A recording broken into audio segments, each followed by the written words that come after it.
Welcome to the Press Box. I'm Tyler Strollo, And I'm Bailey Morse. and this is our first episode. We are very glad to have you along with us. Today we will be talking about the NFL, the MLB, and the NBA. So today we'll start off with the NFL. So Bailey, the Super Bowl was last night. The Buccaneers won 31-9, I believe was the final score. You believe that the Super Bowl MVP should have been a certain linebacker. I think the way that the Bucs defense handled that Chiefs fiery offense, I think that a defensive player deserved all the recognition. I mean, Tom Brady had a great game, and I think he earned it just as much. But let's talk about Devin White.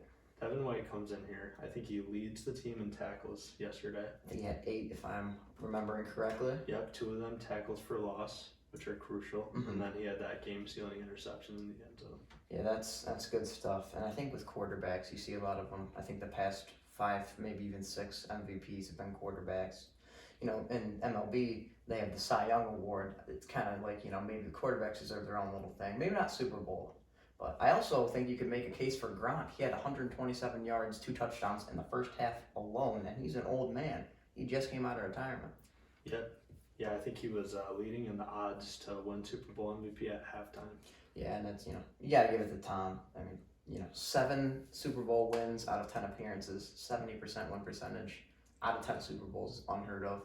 I think that might cement him as the best athlete overall of all time. I mean, Jordan won 6, 2 three-peats, ridiculous, but Tom Brady, just ageless wonder. I think the fact that he already has such a crucial effect on the game when he was with one team. Mhm. People thought he could have been a system quarterback under Belichick. He proved this year was about proving everyone wrong. Exactly. Comes to a broken franchise, turns him around instantly. And our last thing on Tom Brady, Kelvin Johnson came into the league in, I think it was 2007, 2008. Kelvin Johnson got drafted, played, retired, and got put into the Hall of Fame. All in the span of Tom Brady's career, and Tom Brady's still playing. I think that's kind of crazy. That is crazy. So on the topic of quarterbacks, Andrew Luck, the former Colts quarterback, taken number 1 overall in the 2012 draft, retired, I think it was a year and a half ago. It's going to be 2 years. My favorite player of all time. Some leaked text messages that Pat McAfee, one of our favorite shows, by the way, Pat, if you're watching, but he talked about these texts. So it was, I believe it was his wife's close friend. Yep, it was Andrew Luck's wife's close friend. Luck's wife's name is Nicole. These texts were leaked. So coming from his wife's friend is, all right, what? He missed football, huh? We told him he would. And then his wife said, misses is an understatement. If he does play again, this is the first step. We all hate when he's gone for a day or 2 at a time, but he'll be so much happier. We all know he misses it more than anything. So these could very well be fake. But if these are real texts from Luck's wife, then this is a huge milestone in football. Yeah. If we could get Andrew Luck out of retirement, that would be huge for the Indianapolis Colts organization. Yeah, it's a crazy development, especially with Phillip Rivers retiring. And, there's no way to prove it or to not prove it because Andrew Luck is historically, he's off the grid. I think he still has a flip phone. At one point, he was like the highest paid player in the NFL, still had a flip phone. But, all right, speaking of quarterbacks again, the Deshaun Watson carousel of, where's he going to go? Who wants him? Do any teams have a better fit than others? I personally think that the Chicago Bears would be a great, trade partner. That would also entice Allen Robinson to stay. And Allen Robinson is, I'd say, one of the most underrated receivers in football. So I think Chicago, what's your take on where he's going? I think I agree with you. Chicago would be a great fit. Another team that comes to mind is Denver. Denver has that great wide receiving core of Jerry Jeudy. They've got Cortland Sutton coming back from injury. I think that would be a great spot for him as well. Yeah, and, the Bears, trade packages, teams are starting to look for a Stafford package, which if you could get 2 first-round picks and former first overall pick for Matt Stafford, who's got about 3 good years left in him, I think that Deshaun Watson is going to get something. It's a high asking price for sure. So I don't think that the Bears would be able to get away with spending no less than a player like Eddie Jackson, former All-Pro, young safety. Yeah, it'll take at least 2 first-rounders plus a Pro Bowl player. At the very least. Yeah. Speaking of Texans who could be on the move, J.J. Watt, free agent. we're around the Buffalo area, both Bills fans. You're a Saints fan as well. Yeah. But we want J.J. Watt, and I think with J.J. Watt being so loyal to Texas for so long, I think it's like you were saying earlier. The fans kind of drew him, and he's really attracted the fans. Yeah. And he's voiced his opinion many times how after a tough loss, he always speaks to the fans. He always feels bad for not delivering. And I think that kind of sense of loyalty he has to Houston, that could prevent him from even wanting to leave. Right. But this does excite me to talk about him becoming a free agent or getting traded. Because I think Buffalo, we would love to have JJ. Yeah, it would be great. Jerry Hughes, he's getting a little bit old. I mean, still producing. It's crazy how he still does it. Ageless wonder. But yeah, the Buffalo Bills could use a bit more of a pass rush. They had a bit of trouble with it for Kansas City, which another reason I think why the Chiefs might have lost that Eric Fisher, having him out, they had to switch. It affected like 3 positions at the end of the day. Right. And to hear about teams being one quarterback away, I think the Bills might be just one edge rusher away. Exactly. And then you got Ed Oliver, Justin Zimmer, Harrison Phillips, all these guys in the middle. Maybe they go out and get a middle guy. Who knows? Or maybe both. Maybe Buffalo's got the cap space. But all right, winners and losers of the Matt Stafford trade. I mean, you want to start us off on this one? Yeah. So Matt Stafford, one of the greats to do it in the last decade, drafted first overall, I believe. Mm-hmm. And some people would say they feel bad for him despite making the money he makes because Detroit Lions arguably wasted the first half of his career.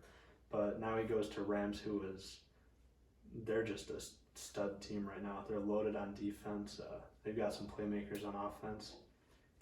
Yeah, Defensive Player of the Year, Aaron Donald, 3-time Defensive Player of the Year now on that defense, along with Jalen Ramsey, who's been very productive. But yeah, and I think, the Lions kind of have this organization where they really can't nurture a superstar. You see Barry Sanders retired early. You see Kelvin Johnson retired early. Matt Stafford didn't retire early. He said, I want to still play football. I want to get me out of here pretty much. Yeah. So I think that kind of reflects on the ownership and possibly, the higher ups, the GM, all that sort of stuff. Absolutely. And he's got a love where he's at now with a great team around him now finally, and a great coach in Sean McVay. Right. Well, with that being said, I got to say Detroit Lions won this trade. 100%. Getting 2 first-rounders and Jared Goff. Jared Goff isn't anything, lower your brows at and be like, that's a bit of an odd. He's not, he took a team to the Super Bowl 2 years ago, 2018, or 3 years, it's 2021. Yeah. But, 3 years ago, takes him to the Super Bowl. He's shown his ceilings can be pretty high. He's a good player. The only thing I would do in Detroit now is renegotiate that contract. That man is being overpaid, in my opinion. 100%, I agree on that.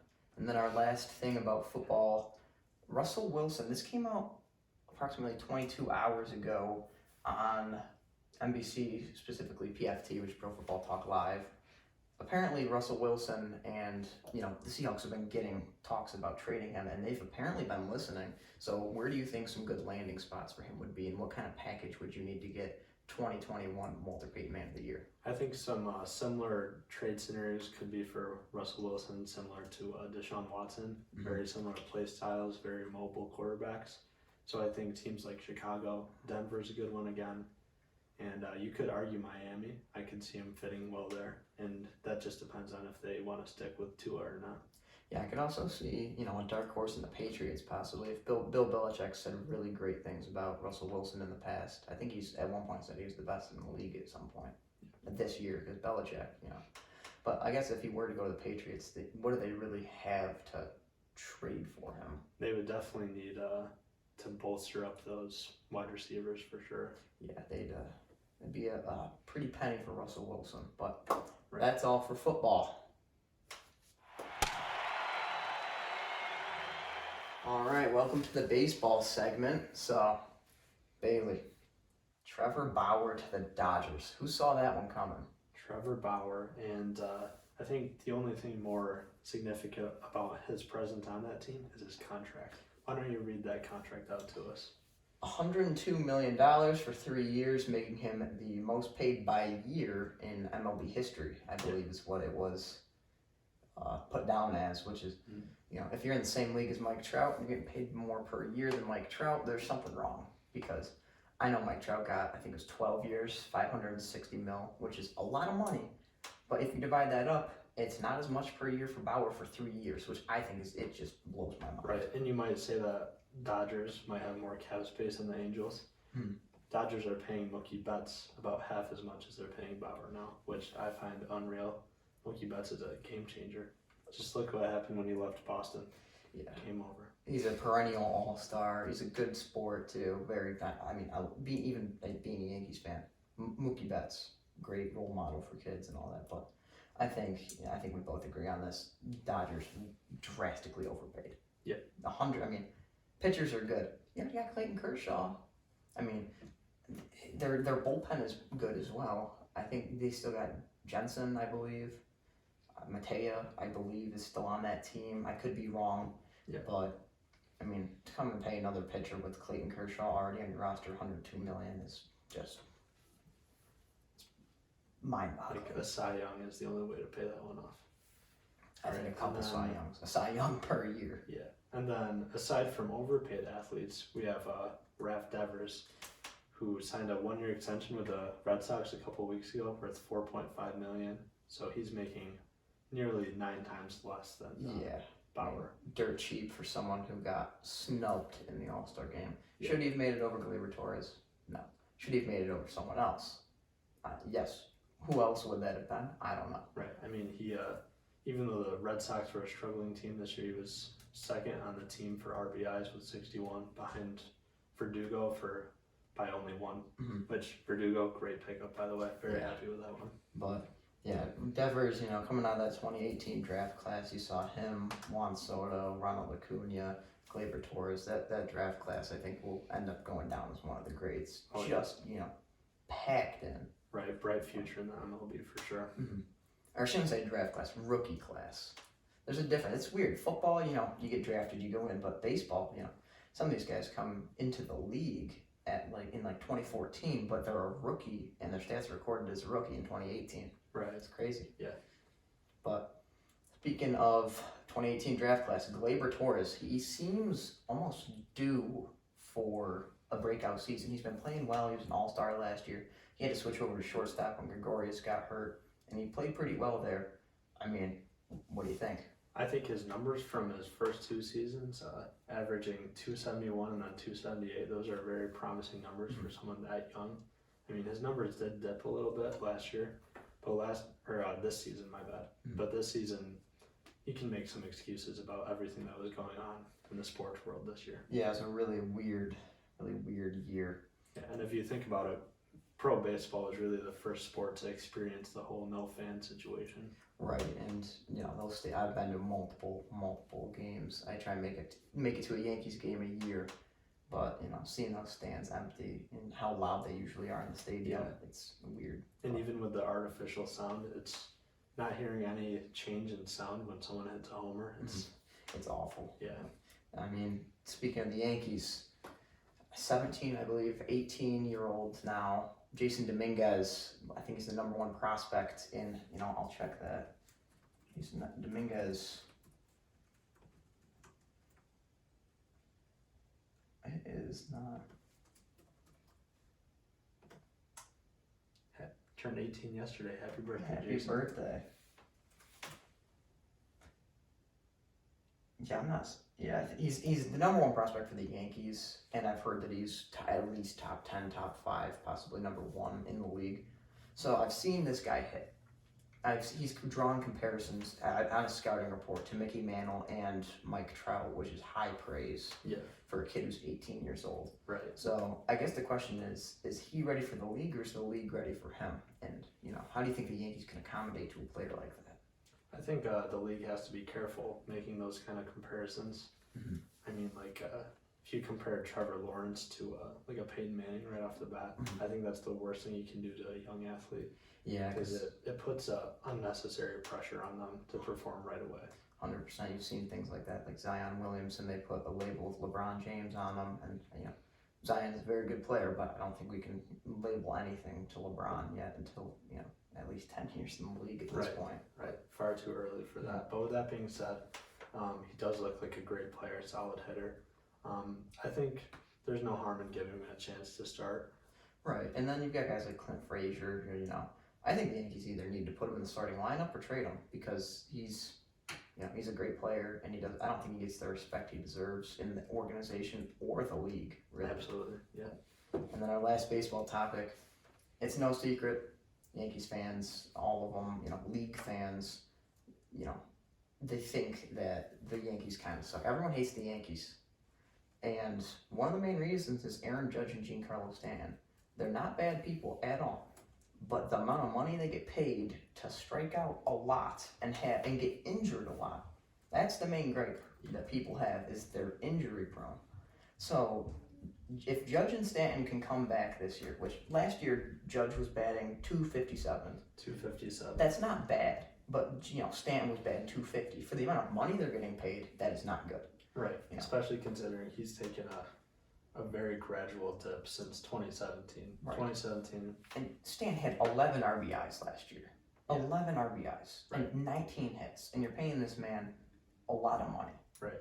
I don't understand that. And then, Judge only had 26 hits. How is that? I think this is a matter of maybe putting your eggs in one basket when you have other stars on the team. Like, look at LeMahieu. He is a absolute star.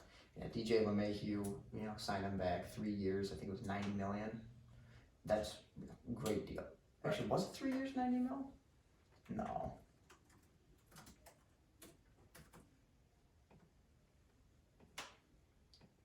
Oh, hold on. 6 years, 90 million. 6 years, $90 million? Yep. So I think that's a steal because, if you pay Trevor Bauer $102 million for 3 years. Yes. So he's averaging twice as much as LeMahieu per year. That's ridiculous. Right. That's crazy. LeMahieu is one of the most, and I'm a Red Sox fan, I'll admit, LeMahieu is one of the most underrated players in the league right now. Yeah, he's criminally underrated. The fact that the Yankees got him back for that price for that long is very good, but Didi Gregorius is gone, so they're going to have to fill that shortstop spot, which, maybe move Glaber over there, get someone like Troy Tulowitzki, actually a shortstop, just keep Glaber a second. Yeah, and they have a lot of depth on that roster. There's a lot of experimenting that they could do. Yeah, I think the Yankees, if they can't win, I think they got a window. I think it might be as long as LeMahieu's contract is, to be honest with you, because Stanton, Judge and Stanton, they're slowing down. And obviously 2019, 2020 seasons were very different, but Judge had, 378 at-bats in that season, and now we only had 101 in 2020. He had 55 RBI in 2019, 22 in, and then, Stanton hurts my eyes to look at. 2019, he only had 8 runs. Runs scored, I believe, is what it is, but hits. He had 17 hits in 2019 and 19 in 2020. He's hurt a lot. 18 games played in 2019, 23 in 2020. You can't have a player you're paying that much playing that many games in a season that's 160 some odd games. Right. Or 152, I think. Right. But that's all we got for baseball.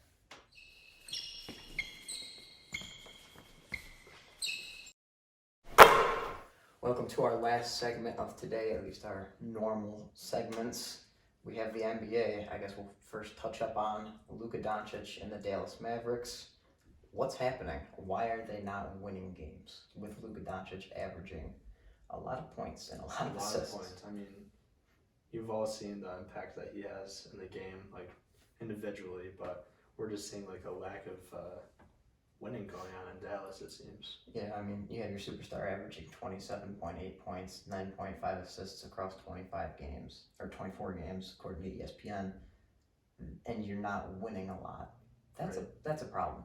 I mean, February 6th against the Warriors, 38 minutes, 42 points, 7 rebounds, 11 assists, 1 steal.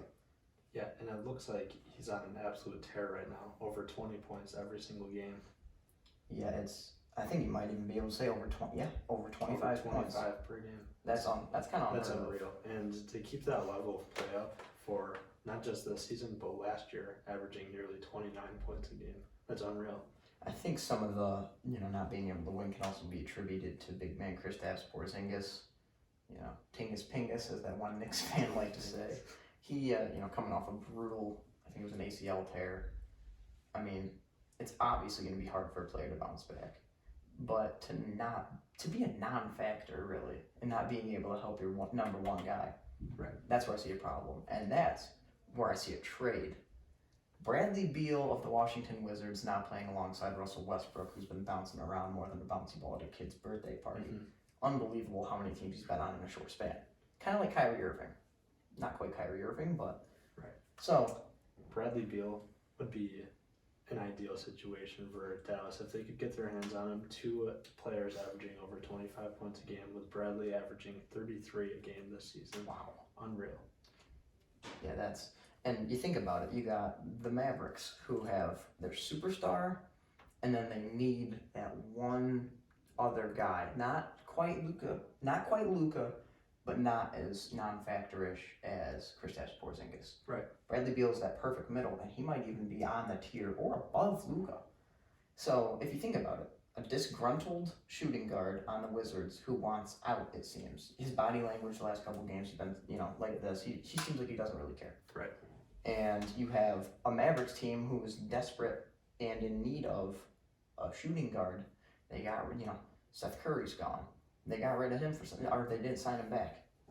And, Bradley Beal with the Mavericks is very realistic. I could see possibly a second-round pick and Kristaps Porzingis, maybe a first-rounder if they're feeling a little spicy. And I think now is the time to do it. Like early on in the season, you gotta grab a game changer like that, give Luka some help.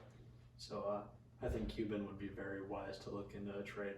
Right, and I think with the Wizards, you might as well, averaging 33 points a game. That's probably what his he might be at his peak. I don't want to say anything, that he's peaking because, he might keep going up somehow. Right. But 33 points a game, you might as well get rid of him while he has that much value. It's like the stock market. If you get rid of him now, you bring it all in, and if you sit for too long, the offers are going to start to, fade, and then he might even just sit out, and you might not get anything. Right, and like you said with the whole peaking thing, this might not be his peak, but as of right now, he's playing the best basketball in his career. And, he's even making LeBron James's stat lines look kind of nonchalant compared to his 33 points a game. I mean, right. I don't care what league you're in or what you're doing. And that's with one game where he had 7 points. Which is ridiculous. He made up for that with a 47-point affair against the Pelicans. That's wild. Yeah. So, to the next thing of, speaking of LeBron, incidentally, LeBron James gets involved. And I know this is old news and you guys have heard too much. We've also heard too much. But this is different. We're not going to talk about how LeBron James is so cool getting a woman kicked out of a game. Granted, hecklers are not cool. They're not epic. Right. We're going to talk about the GOAT status of LeBron versus Michael. So Michael Jordan is an absolute mental fortitude. Mm-hmm. He is a force of nature, and no one could get inside that guy's head. Yeah, Whereas, people are saying LeBron is cool and he can do whatever he wants by getting someone kicked out, but the way I see it, this is a weakness. It showed a weakness. Right, it's like the whole thing with JR when he was like, yeah, I get it, you're disgruntled, but I think he broke his hand. He did break his hand punching a whiteboard after a loss in game 1 of the finals. I think as a Cavs fan, I've gotten used to losing, but I just think that LeBron, that reaction to a woman slandering you, and it could have been even if it was a man, anybody. If you're getting slandered by anyone, you think to yourself, I'm on the court, you're not, so just I don't care. But instead, he was like, get her kicked out. That's kind of childish, How can you be a professional athlete, multiple championships, multiple most valuable players in one of the most prestigious sporting leagues in the world, and you still don't have the mental toughness to be like, this woman and her husband are heckling me. Right. I'm just going to play basketball. Right, now this could be a one-time deal. LeBron is very mentally sound. He's great at what he does, obviously. So maybe he'll look back and not let things like this affect him in the future. Yeah, and I think the main reason that we all kind of dislike it is because of how much coverage it gets, and it gets annoying, I'll say.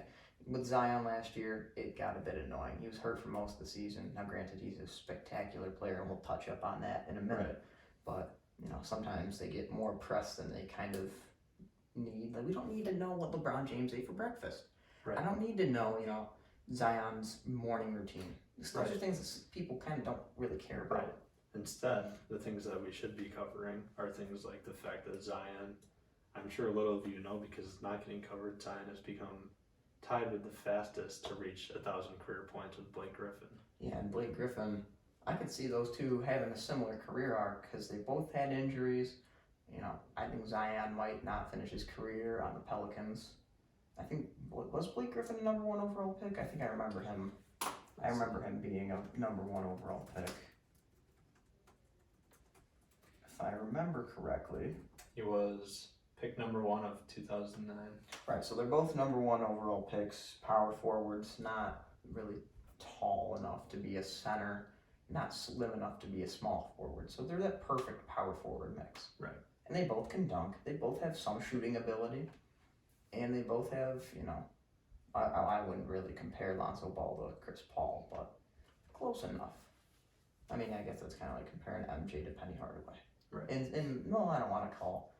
You know, you get what I mean. You guys get what I mean. But yeah, like you said, it's not really great to see, you know, what Zion ate for breakfast instead of him. Like, I wouldn't have known that unless you would have told me right now. Yeah, I happened upon that one. And speaking of the balls, let's talk about LaMelo Ball, his situation. Oh, LaMelo Ball, 3rd pick of this year's draft. You know, the Ball family is nothing, you know, short of kind of controversial over the years. Right. You can give me your take on LaMelo Ball. I think you've got to start him. I know, like you said, the Ball family does have controversy, but he is a very impactful player. He's a game changer. Averaging 14 points per game, which is pretty solid for a rookie, considering he's playing less than half the time on the court. Yeah, and then, you know, the 43.6 field goal percentage isn't great, but it's not bad. His 3-point percentage could use some increasing, you know, only shooting 33.9% from the field. Not bad, but not great. But here's the one thing that also stands out. The 6 assists, you know, you're a point guard, so that's, you know, you're bound to have some sort of a decent stat. Anything below 5 is a point guard, regardless if you're a starter. Or I mean, a rookie as a starter. You need to get that up. But 1.4 steals per game. Steals are very important in the game of basketball. You know, get that possession. And it's definitely nothing to, you know, turn an eye to. Right, and then against the Bucks, which are a great team, 3 steals in that one game, which is very impressive. And then you've seen, you know, he only had 17 minutes against the Bulls on the 22nd of January, and now he had 30 minutes and 19 points against the Wizards on February 7th. So you've seen his playing time go up, like in order: 17 minutes, 28, 21, 22, 30, 31, 31, 38, 39, 30. Kind of inconsistent. This is where I think that it might be the coach / owner and management saying, like, we can't have a rookie be our best player. We can't, you know. You get what like the stigma of having, you know, a guy who just came into the league being your best player. It kind of makes you look bad as an organization in some ways. Most people won't look at it like that. A lot of analysts might, but the way I see it, if the player is doing good and raising team morale, making everyone else elevate their level, gotta keep him in, and he'll definitely grow a lot. He's only 19 years old, which is I think his best basketball is way ahead of him. Yeah, he's got a lot more. I mean, he had 34 points the other night against the Jazz, 39 minutes played. That's pretty solid. 8 assists as well, 2 steals, a block, and 4 rebounds. He's a rookie. I don't think he's getting enough playing time, and you know, that's pretty much it for LaMelo Ball and for basketball. Right. All right, welcome to our final segment. This is something we're going to do at the end of every episode. These will be released weekly, so you get 4 in a month. Lucky you guys. So we're going to do something with football, baseball, basketball cards. I am an avid collector myself. Bailey, not so much. Not so much. That's all right. It's quite the investment of time. So here, I have 8 cards of football cards, you could say. Pick a number 1 through 8. The number that he chooses, I will draw the player. He will give a hot take, and then after that, we'll follow up with our ridiculous take. Let's go with number 4. 4 is a hot topic right now. Deshaun Watson. We'll see who this guy is. All right. Trent Williams. Trent Williams. Trent Williams, the Redskins, I think cancer survivor is what I've heard. They didn't really treat that well, but Trent Williams, what do you think about Trent Williams? Trent Williams, great lineman. Mhm. He's an absolute powerhouse. Just a great guy, I think, off the field as well. I think Washington, they've got to like where they are. I think their defense is outstanding. Mhm. Great on both offensive and defensive line. Right. I think the next step is just to add a couple more skills positions. I mean, you got Terry McLaurin, who's a great receiver, Mhm. very underrated. I'm not sure about Alex Smith. I'm not sure if he's their long-term guy. Right. But I think Washington definitely has to like where they are. I could see them making the playoffs again within the next 2-3 years. Yeah, I like that. All right. I guess I got to pick out of 7 now. I guess I'll go.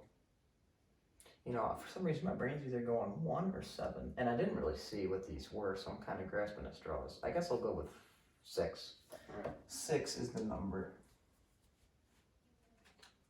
We have a stud wide receiver for the Tennessee Titans. We've got AJ Brown. AJ Brown. Let me tell you something about AJ Brown and the Titans offense. Very good. Derrick Henry, Ryan Tannehill. This guy's made Ryan Tannehill look like an all-pro. Granted, Ryan Tannehill, good player in himself, but he's a beast. I think I compare him kind of to DK Metcalf.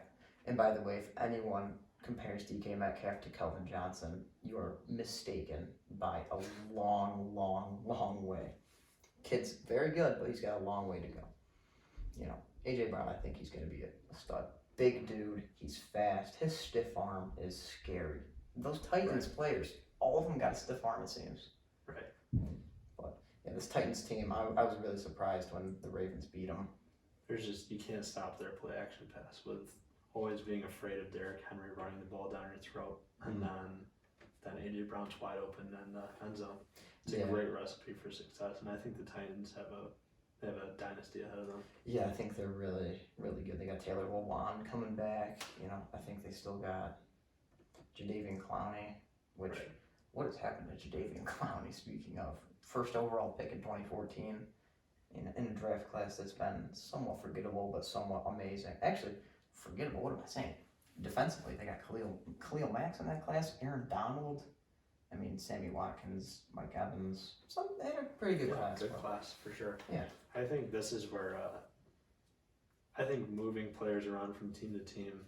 There's some players who are just meant to be with one team, and I think that's where they play their best football. Ever since Clowney left Houston, his best football has been behind him, it seems.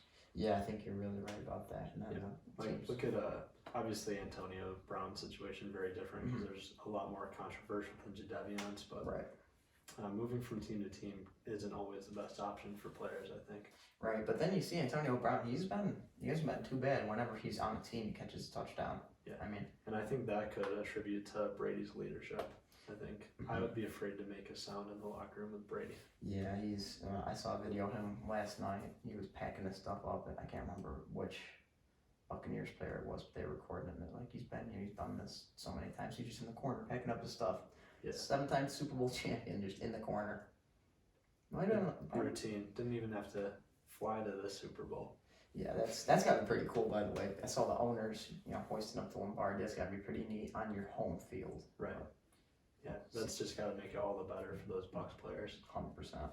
And first team ever to play on their home field for the Super Bowl, and first team to win on their home field. Yeah.